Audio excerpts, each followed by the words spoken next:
ایک کتاب میں پڑھ رہا تھا، اس کا تعلق تھا کہ زندگی میں انسان کی خوبیوں میں، مال و دولت میں، خوشیوں میں، ان سب چیزوں میں اضافہ کیسے ہو۔ کافی لمبی چوڑی کتاب تھی۔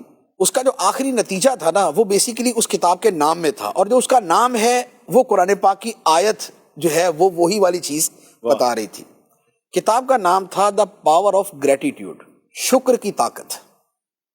اس نے شکر کی طاقت کے نام سے کتاب، اور اس کے آگے چیپٹرز تھے 12-15، اور ہر چیپٹر میں اسی بات کو ڈیفرنٹ انداز میں اور ڈیفرنٹ سٹوریز کے ساتھ اس نے بیان کیا ہوا تھا کہ جب بندہ شکر کو اپنا اوڑھنا بچھونا بنا لیتا ہے تو لوگوں کا رویہ اس کے ساتھ کیسے بدلتا ہے، اور اس کے آفس، اس کے باس، اس کے ساتھیوں کا رویہ اس کے ساتھ کیسے بدلتا ہے، اور نعمتیں اور مال و دولت کا فلو اس کی طرف کیسے ہوتا ہے۔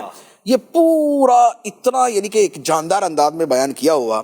اب یہ سارا کچھ جو ہے یہ قرآن پاک کی آیت مبارکہ میں لَإِن شَكَرْتُمْ لَأَزِيدَنَّكُمْ، دو لفظوں میں بات، اگر تم شکر کرو گے تو میں ضرور تمہیں اور زیادہ عطا کروں۔ سبحان اللہ سبحان اللہ۔ تو اب کیا ہے کہ اس ایک بات کے اندر پوری زندگی کی نعمتوں اور خوشیوں کا فلسفہ چھپا ہوا ہے۔ ماشاءاللہ۔ اور شکر دو طرح، اللہ کا بھی شکر ہے، بندوں کا بھی شکر ہے، بلکہ خدا کا شکر ادا کرنے کی تکمیل ہی بندوں کا شکر ادا کرنے سے ہوتی۔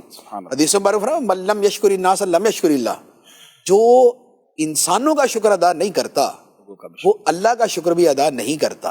اور اسی طرح دوسری آیت فرمایا انشکر لی والی والدیک، میرا بھی شکر ادا کر اور اپنے والدین کا بھی شکریہ ادا کر۔ تو خالق اور مخلوق دونوں کا شکر ادا کرنا، شکریہ ادا کرنا۔ اب یہ نعمتوں کی فراوانی، یہ قلبی تسکین، یہ باہمی حالات کا بہتر ہونا، تعلقات کا اچھا ہونا، یہ ان سب چیزوں کے ساتھ جڑا ہوا ہے۔